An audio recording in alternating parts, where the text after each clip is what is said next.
Сәлеметсіздер ме, құрметті тыңдаушылар, менің есімім Жайнар. Бүгін сіздерге көп таралмаған Дюшен бұлшықет дистрофия ауруы жайлы мағлұмат беремін.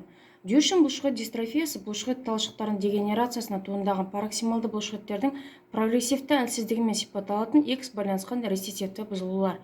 Дюшен дистрофиясы кеш басталады және жеңіл белгілерді тудырады.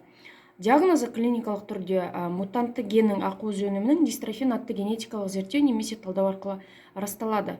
Емдеу физикалық терапия, ортопедиялық қапсырмалар мен ортопедиялық аппараттарды қолдану арқылы функцияны қолдануға бағытталған.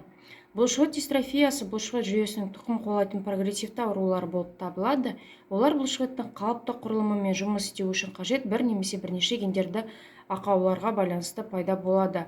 Дюшен дистрофиясы иық скапулярлы бет миопатиясынан кейінгі екінші орындағы бұлшықет дистрофиясының түрлеріне жатады. Клиникалық пайда болуы жайлы айтатын болсақ, бұл бұзылыс әдетте баланың 2-3 жасында көрініс таба бастайды.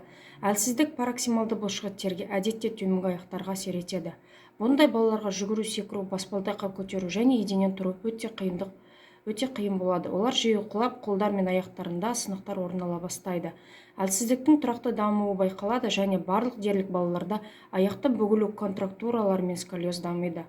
Балалардың көпшілігі 12 жасқа дейін мүгедектер арбасын пайдаланады және өмір сүру ұзақтығы 20 жасқа дейін созылады.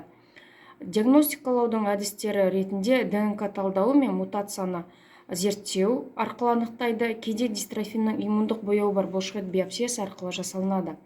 Диагнозы тән клиникалық белгілерге аурудың басталу жасына және мұрагерліктің X байланысты рецессивті түрін білдіретін отбасылық тарихқа байланысты күдіктенеді. Миопатиялық өзгерістер электрокардиомиографияда көрінеді және оның орындалу кезінде бұлшықет биопсиясы некрозды және қозғалтқыш бөліктерінен бөлінбеген бұлшықет талшықтарының мөлшерін айтарлықтай өзгеруін көрсетеді. Перифериялық қанның лейкоциттеріндегі ДНК мутациясын талдау негізінде растау сынағы болып табылады. Оның көмегімен диагнозды дистрофин геніндегі бұзылулардың анықтау арқылы растауға болады.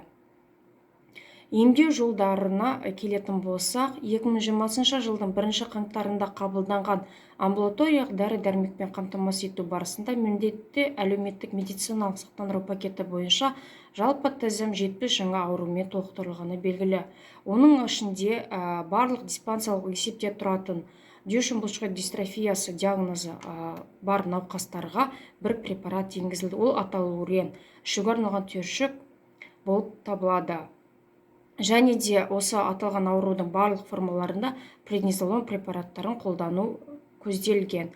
Кейбір жағдайларда бета-блокаторларда қолданылады. Құрметті тыңдаушылар, жоғарыда аталған ақпарат сіздерге пайдалы болды деген сенімдеміз. Назар қойып тыңдағандарыңызға рахмет. Сау болыңыздар.